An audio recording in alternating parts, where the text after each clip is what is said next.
안녕하세요.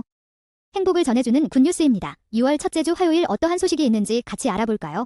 첫 번째 소식은 정부에서 발표한 경제성장과 발전에 관련된 소식입니다. 경기도에서 개최된 2024 한아프리카 정상회의에서 윤석열 대통령은 한국과 아프리카의 상생 발전을 위한 다양한 방안을 제시했습니다. 윤 대통령은 함께 성장하기 위해서는 원활한 교류와 협력을 위한 제도적 기반을 견고히 해야 한다며 경제동반자 협정 EPA와 무역투자 촉진 프레임워크 TIPF 체결 속도 제고, 투자보장 협정 확대 등을 제안하였다고 합니다. 또한 2030년까지 ODA 공적개발 원조 규모를 100억 달러 수준으로 확대하고 약 140억 달러 규모의 수출금융도 제공할 계획이라고 밝혔습니다. 윤 대통령은 대한민국은 아프리카의 친구 여러분들과 함께 힘을 모아 UN 안보리 결의안을 철저히 이행하면서 한반도와 국제사회의 평화를 지켜나가겠다고 강조하였다고 합니다.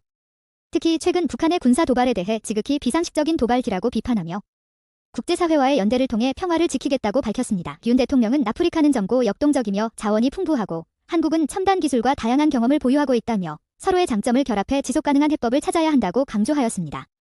또한 기후변화, 팬데믹, 식량위기 등 글로벌 도전 과제에 대해 국제사회의 협력과 연대가 필요하며 이번 한아프리카 정상회의는 양측이 상생 발전을 위한 새로운 기회를 모색하는 중요한 계기가 될 것으로 기대됩니다.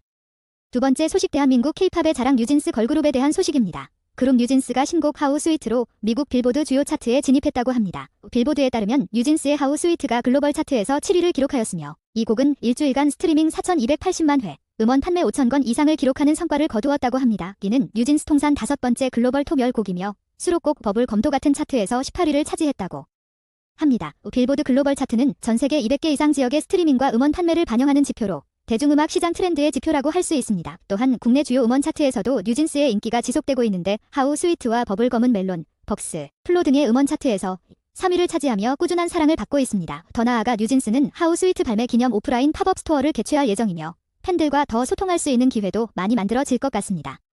이제 한국의 K-팝 문화는 한국의 발전과 성장의 필수 동력으로 자리 잡은 게 아닌가 싶습니다. 세 번째 소식은 많이들 즐겨보시는 네이버 웹툰에 관한 소식입니다. 네이버 웹툰이 미국 나스닥 상장을 위한 본격적인 레이스를 시작하였다고 합니다.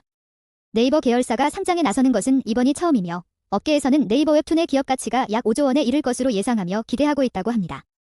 네이버 웹툰의 본사인 웹툰 엔터테인먼트는 지난달 31일 미국 증권거래위원회에 기업 공개를 위한 증권 신고서를 제출하였으며 상장 주관사는 골드만삭스, 모건 스탠리, JP모건, 에버코어 등이었다고 합니다. 네이버 웹툰은 2004년 단순 디지털 만화 서비스로 시작했지만 모바일 시대와 함께 전성기를 맞이하였습니다. 이는 이용자 개개인의 데이터 축적과 맞춤형 추천 등이 가능해졌기 때문입니다. 네이버 웹툰은 현재 전 세계 150개국에서 2,400만 명의 창작자와 1억 7천만 명의 월간 활성 이용자를 보유하고 있으며 지난해 매출은 약 1조 7,700억 원, 순손실은 약 2,005억 원으로 집계되었다고 합니다. 업계에서는 네이버 웹툰의 기업 가치를 약 4조 1,550억에서 5조 5,400억 원으로 평가하고 있으며 이번 상장을 통해 최대 6,925억 원을 조달할 수 있을 전망입니다. 그러나 최근 일본 정부의 라인 야후 사태 압박이 불안 요소로 꼽히고 있지만 한국의 영화, 드라마뿐 아니라 만화 및 창작 활동이 세계에서도 인정받는다는 지표가 아닐까 싶습니다. 네 번째 소식은 국산 자동차의 자랑 현대자동차에 관한 소식입니다. 현대자동차와 기아가 5월 미국 시장에서 최대 판매 실적을 거두었으며 두 회사의 월간 판매량이 16만 대에 육박하여 전년 동기 대비 8% 이상 증가하였다고 합니다. 특히 전기차와 하이브리드 등 친환경차 판매가 크게 늘어나 전체 판매량에서 차지하는 비중이 처음으로 20%를 넘었습니다.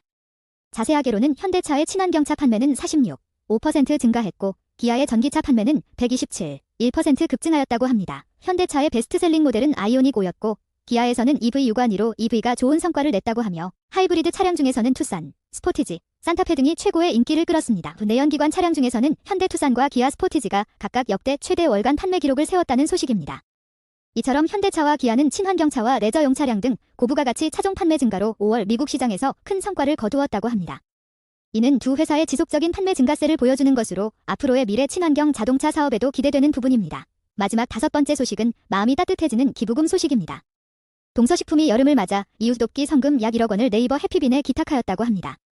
이번 기부는 무더운 날씨로 일상생활에 어려움을 겪는 소외이웃과 취약계층을 지원하기 위해 진행되었습니다. 기탁된 성금은 네이버 해피빈을 통해 도움이 필요한 여러 수혜처에 전달될 예정이며 이 성금은 혹서기 대비 물품 구입, 주거 환경 개선, 의료 지원 등에 사용될 것이라고 합니다. 동서식품 관계자는 어려운 이웃들이 건강하게 여름을 나길 바라는 마음으로 성금을 기탁했다며 앞으로도 다양한 사회공헌 활동을 통해 지역사회에 도움이 필요한 곳을 살피고 지원할 것이라고 말했습니다.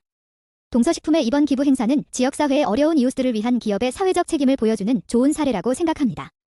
이를 통해 기업과 지역사회가 함께 성장할 수 있는 기회가 될 것으로 기대되고 있는 부분입니다. 오늘의 굿뉴스는 여기서 끝이 났습니다. 주관적인 내용이 있을 수 있지만 자극적인 뉴스 속에서 긍정적인 소식으로 소통하도록 하겠습니다. 행복한 소식을 원하신다면 구독 버튼 눌러주시고 다음 소식에서 만나요.